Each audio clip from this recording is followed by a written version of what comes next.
bounce. Jason Zucker. To back point for Weedle. Across the ice. Oh, shoot. The hockey game's on. Sorry about that. Oh my gosh, and I'm popular. Okay, so I'm gonna mute. Oops. Alright, so I'm back for the last one. I'm so excited. And as I said before, that's 24 seconds of complete nonsense. As I said before, we've done this one in the video part A, and we're not doing it again. So I am hopefully going to be able to fit taking the first derivative in here. Made my list so I could do a little checklist. So y prime equals derivative of the top multiplied by the bottom minus, because it's the quotient rule again, derivative of the bottom multiplied by the top over the bottom squared. Wow, my hand feels so much better. That rest was good.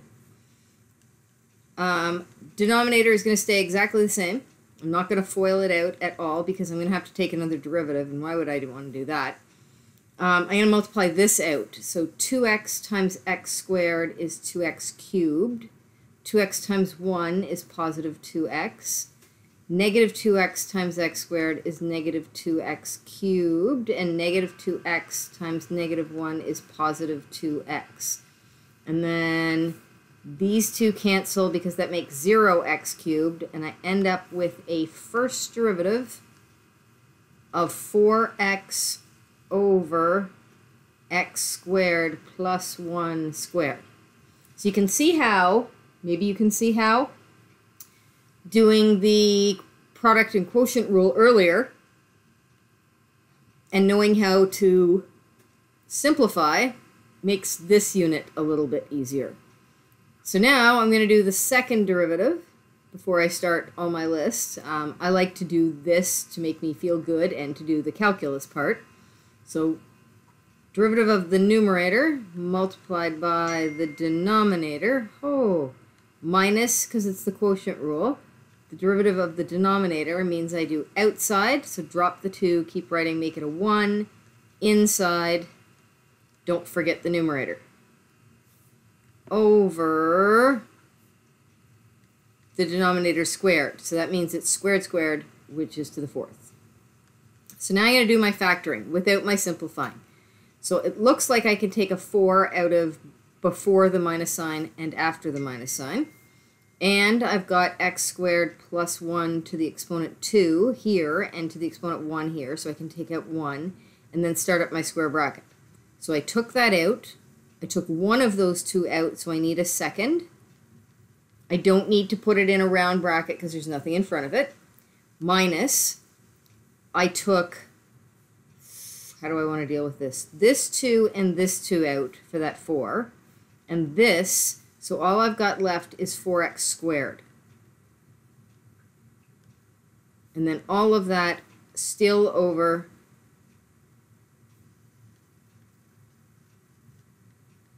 the denominator to the 4th. So then I'm going to, because it's all multiplying now, take out one of those with one of those. So 4 times 1 minus 3x squared.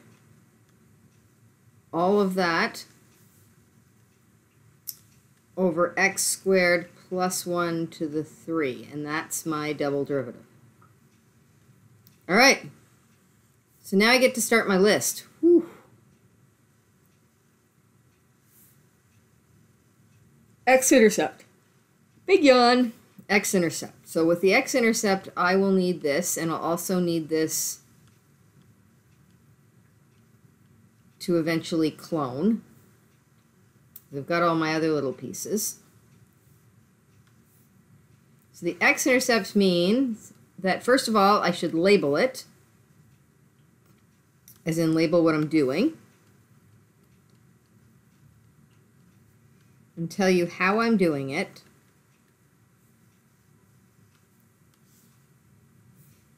and then actually do what I say.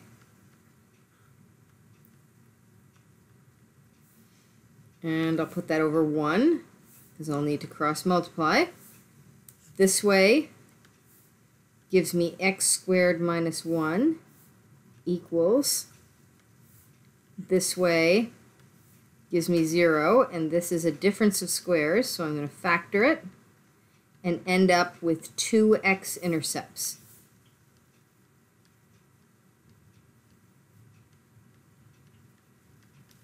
Now, maybe you remember or maybe you don't. The x-intercepts are roots, and roots include double roots and points of inflection, but they did not include double roots and points of inflection when we were dealing with rationals. So if that ever comes up, you can ignore it once you hit rationals. Y-intercept, let x equal 0 in the original.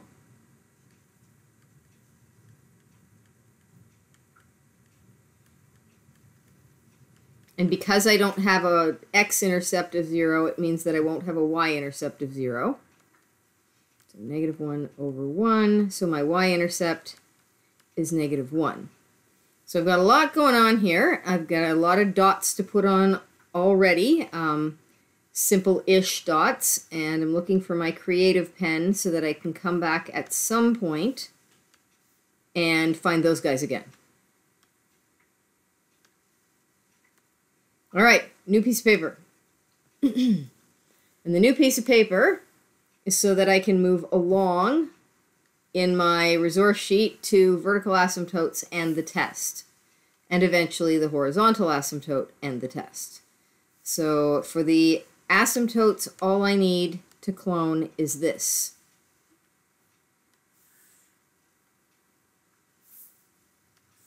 And then I can start up on my steps. So vertical asymptote, I believe, was blue, not that it matters. So vertical asymptote is where you let the denominator equal 0. So x squared equals negative 1, x equals plus minus the square root of negative 1, and there's no solution for that because you can't take the square root of a negative number in the real number system, meaning graphing. So that means no vertical asymptotes, which also means no test. So I'm excited about that. So the next thing I'm going to do is the horizontal asymptotes, and I will fit it up here. So horizontal asymptote is where we do the limit as x approaches positive negative infinity of this.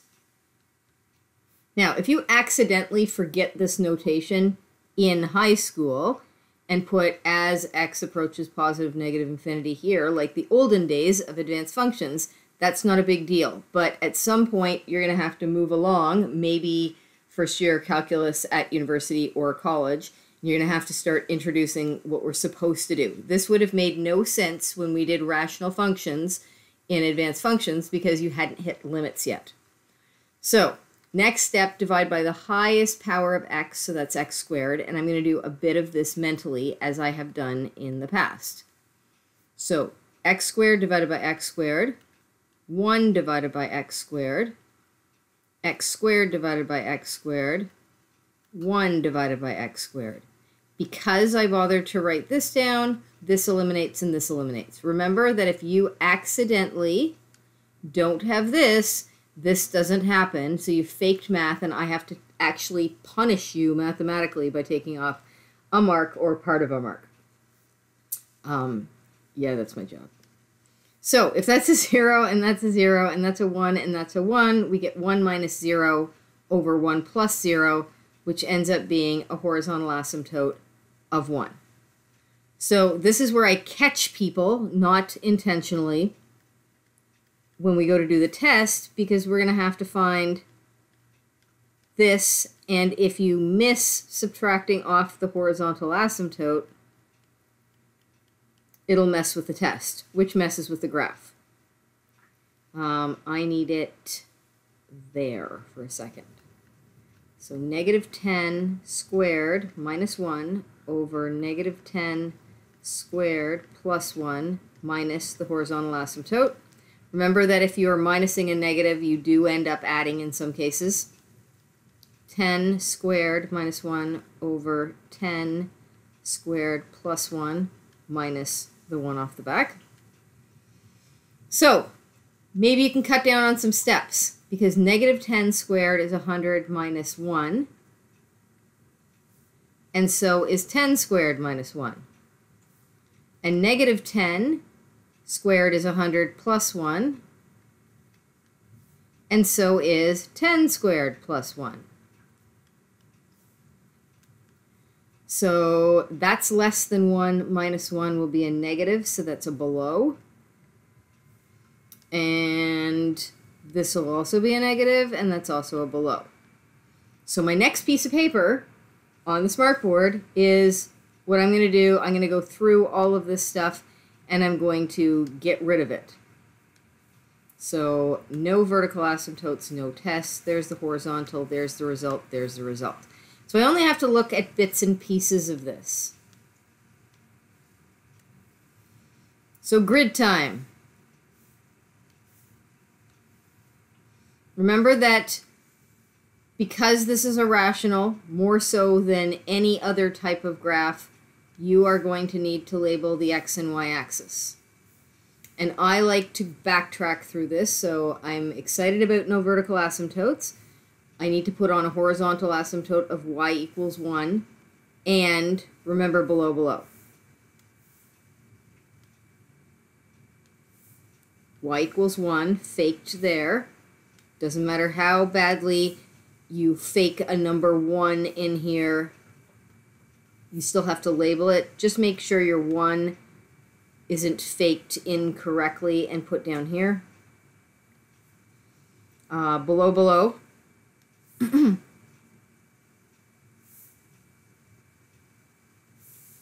Back to this page. I apparently have an x-intercept of -1 and 1.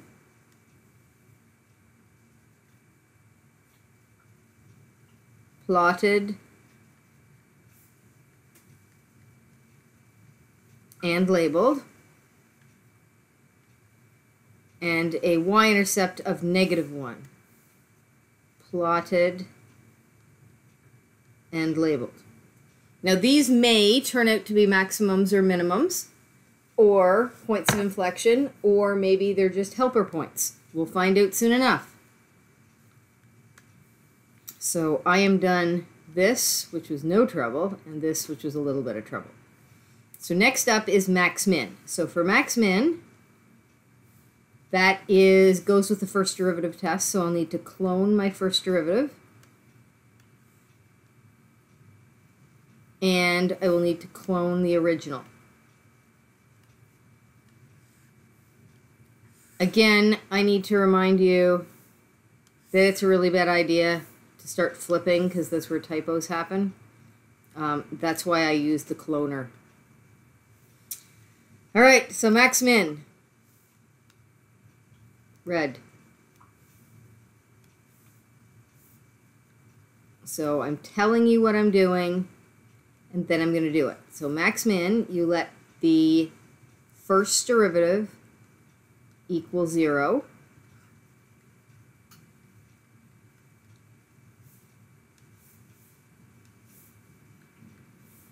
And cross multiply. So this is 4x, this is 0.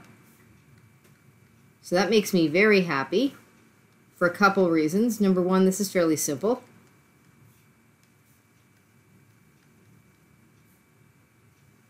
And because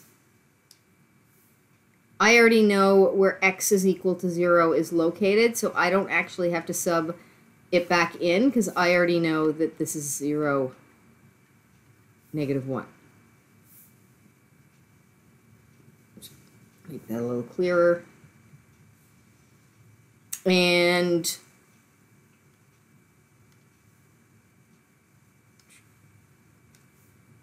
creative pen. So I don't know if you are aware of how good those vertical asymptote the vertical asymptote area was, because I'm about to do the first derivative, and I'm going to take you back to the resource sheet for a second, in a second. So I definitely have to put on 0. The x is 0. Remember, don't put on the y values. They don't matter. So if I take you back to the resource sheet and I read you the stuff about vertical asymptotes,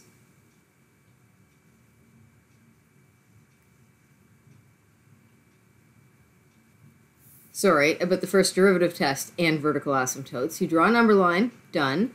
Put on all the x values from the max-min, done, and the vertical asymptotes on it. And do you remember what we got for vertical asymptotes? Nothing. So we don't have to add anything to this picture like we did in this one. So remember with this one we ended up with 2 vertical asymptotes, which meant when we got to the first derivative test, we put on the value, which just coincidentally was a 0, and you had to put on the vertical asymptotes. And the same deal when you got to points of inflection. You had to put on the answers, which there weren't any, for points of inflection, and you had to put on the vertical asymptotes. So that means we are actually carving this line up into less spots because I don't have anywhere to put vertical asymptotes because there aren't any. So when I go to do the test,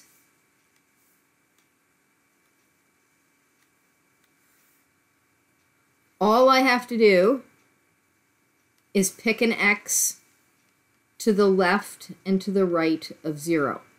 And I don't even have to be careful anymore. Until now. So 4 times -1 is negative. And quick think, doesn't matter what's in this bracket. It's squared, so it's positive. So this is a negative result, which means we are decreasing. Remember what this test tells you? It's the increase, decrease. If you forget, refer. So positive increase, negative decrease. There it is again. And then this one, I'm hoping alternates because this really was a max or a min. So if I put 1 into the numerator, it's positive 4. And if I put it into the denominator, and you do want to check that you didn't pick a number that gives you a 0, because if you accidentally pick a number that gives you a 0, that means that you picked a number that's a vertical asymptote, which means you screwed up here. So it double checks it for you. So just to think it through a little more carefully, 1 squared is 1 plus 1 is 2. 2 squared is 4. That's positive. And this is an increase. And like I said before, I think it's worthwhile to put your results right on your number line. Excuse me. So that you can refer back to that. All right. Last thing is, oh my goodness. I'm going to take a little break while I have a coughing attack. Okay, so you missed my magic cloning ability. I've set this up already for my points of inflection. Let me set my pen back to normal. Oh, please don't mess up now. And check. So, points of inflection time. Take the second derivative and equal it to 0.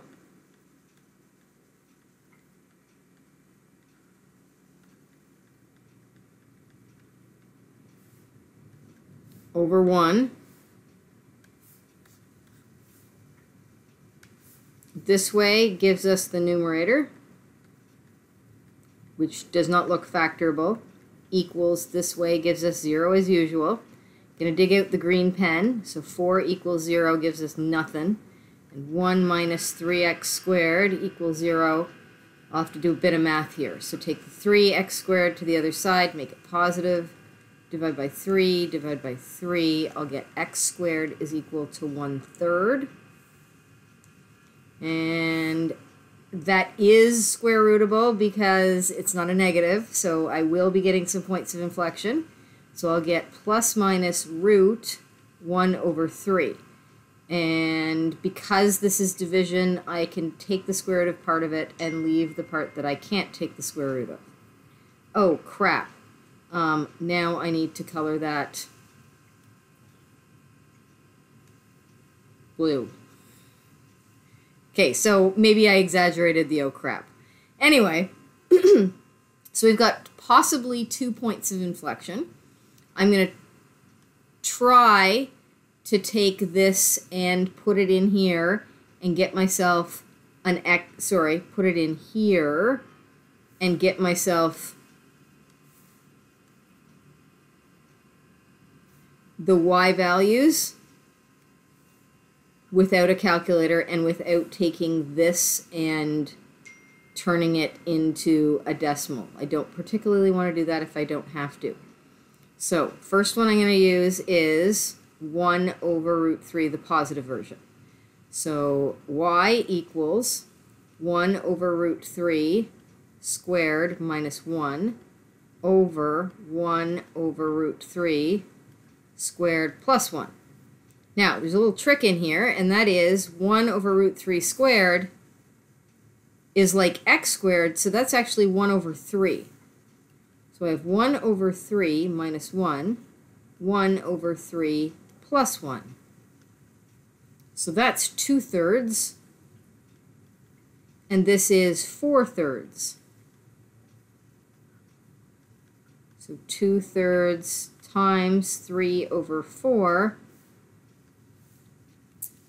is 6 over 12, so my y is 1 over 2, and I didn't need a calculator.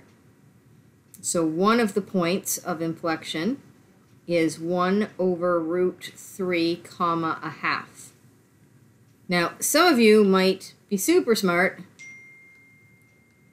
like I'm super popular, and realize that if you take all these 1 over root 3's and turn them all into negative 1 over root 3's, they're all being squared, which means the answer to the positive 1 over root 3 being substituted and the answer for 1 over root 3 negative is exactly the same, so I'm just going to steal my 1/2. And there's my other point of inflection.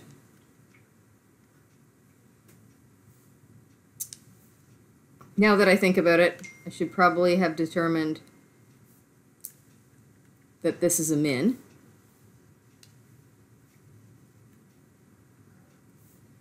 Point of inflection, point of inflection. So I read to you already the fact that now that we've got our points of inflection, we get to do our second derivative test, and we don't have to worry about vertical asymptotes because there are no vertical asymptotes in this question.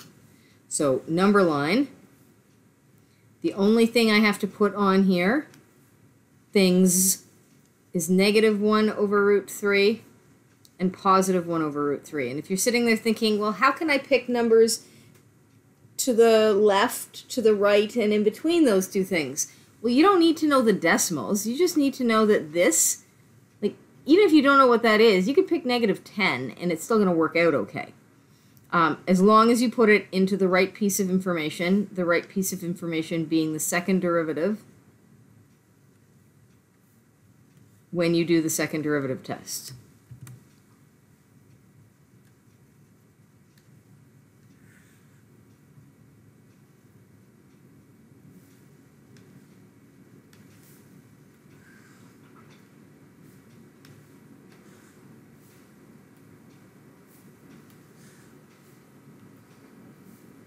I'm not talking, I'm being careful. And will you look at all the x squareds again? That's amazing. So 1 over root 3. Root 3 is more than 1, but less than 2, because root 4 would be 2. So that means it's 1 point something or other. So the negative 1 divided by 1 point something or other is negative 0 point something.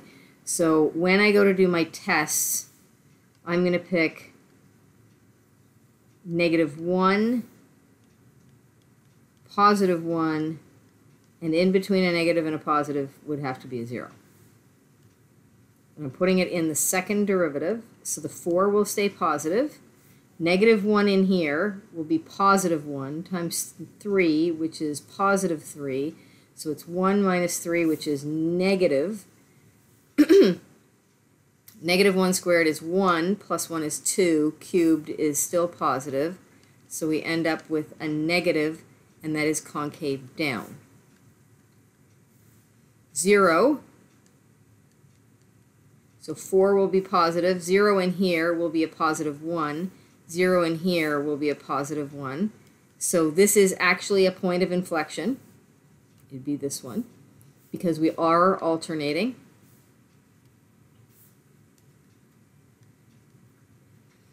And 1 should give us the same answer as negative 1 because of all the squareds, but if you don't trust me, here I go.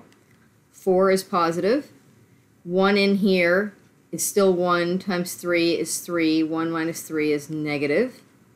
1 squared is 1, plus 1 is 2. 2 cubed is positive. And that is a negative overall, which is concave down, and I actually do have a point of inflection. All right, so let me dig out my stars.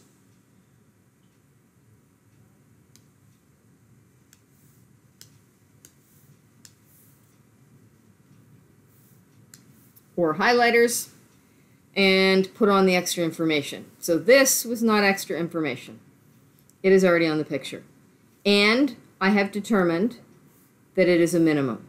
So I'm just going to print that there so that I keep it in mind. I can't go any lower than that spot right there. And it looks like I shouldn't anyhow. I need to put on my points of inflection, even though I'm not going to use the concavity stuff. So I'm going to put a negative number and then a half. But it's not negative 1 and then a half. So I am going to, oh, hold on a second.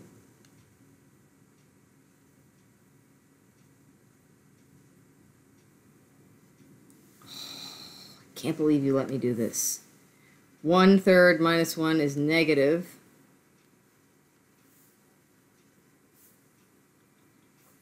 Same thing here. Oh, this is why you actually don't duplicate your mistakes. How did I know that? Because I was about to put a dot here, and that doesn't make any sense. So I have to check my math and know that it goes there. So to the left, but not to the left as far as negative 1 and half.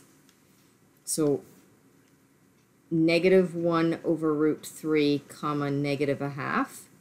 And then I'm going to put another one sort of equal distance over here. Oh, point of inflection in case I draw it poorly.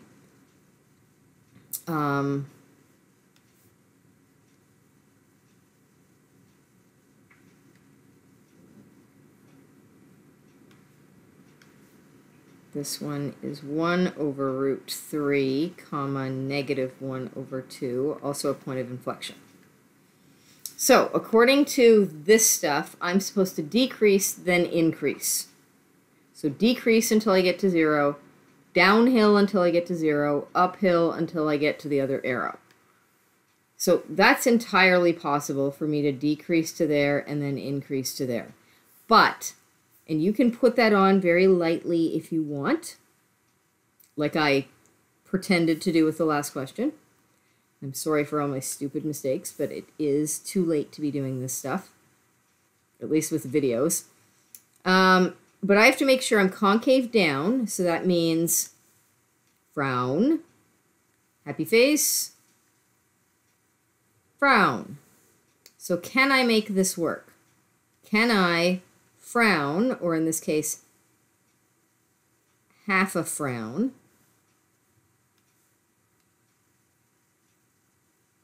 move your points if necessary, because there shouldn't be any blips. Then it needs to be a happy face from point of inflection to point of inflection, and then another frown.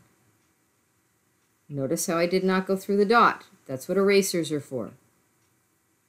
And this does decrease, increase. So don't think you're going uphill here. It's like super steep, and then it kind of levels off, and then same thing here. So there's your picture. Sorry, graph. So it is possible to not have vertical asymptotes, which cuts down on your work. All right, so I'm so pleased with myself for finishing this question and this unit tonight. Yay me. Another unit sometime over the family day weekend because we're locked down. Good night.